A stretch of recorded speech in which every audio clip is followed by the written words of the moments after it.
ძალიან ბევრმა მკითხა, როგორ დავამუშავოთ რთული ასპექტები, ან კვადრატები, ოპოზიციები, ანუ ძალიან მოკლედ რო გითხრათ, თუნდაც ოპოზიცია, აქ მაგალითად გვაქვს პლანეტა, აქ მეორე პლანეტა, ოპოზიცია მაგათ შორის.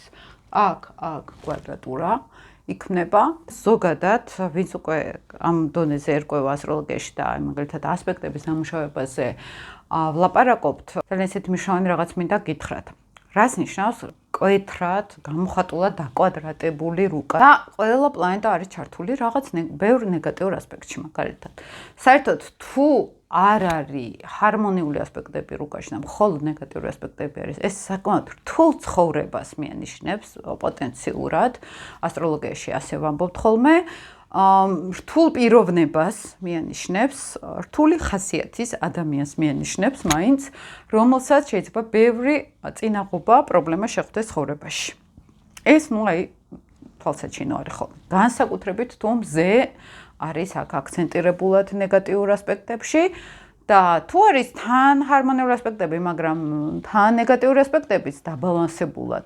აქ შეგვიძლია ვთქვათ, დადებითი ასპექტები მუშაობს უკვე, როცა ადამიანს ამოსასუნთქი აქვს საშუალებები, ანუ მაგალითად ცხოვრებისგან რაღაც საჩუქრებს იღებს.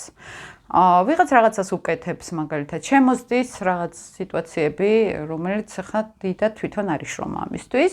ნეგატიური ასპექტები არის, როცა თვითონ უნდა იშრომოს, არავინ არაფერს არ ჩუქნის, ბედი არ უღიმის მაინც და მაინც ხოლმე და ასე შემდეგ და ასე შემდეგ. ძალიან ობიექტურად რო გითხრათ გარედან დაძაბული ასპექტები, ეს არის მოუთმენლობა.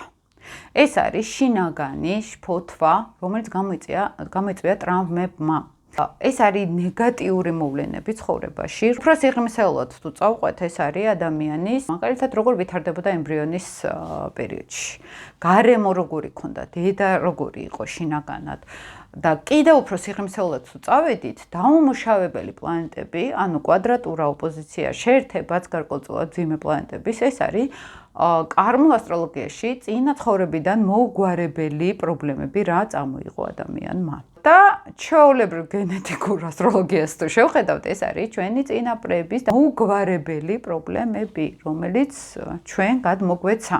გააჩნია ყოველთვის რომელ პლანეტებზე გვაქვს ხოლმე საუბარი, რომელი პლანეტები არის ასპექტებში ჩართული. როცა მზე მარსი არის აქტიური და პლუტონი შეიძლება იყოს აქტიური ნეგატიურ ასპექტებში, ეს მამაკაცური ენერგია არის უკვე გამოხატული.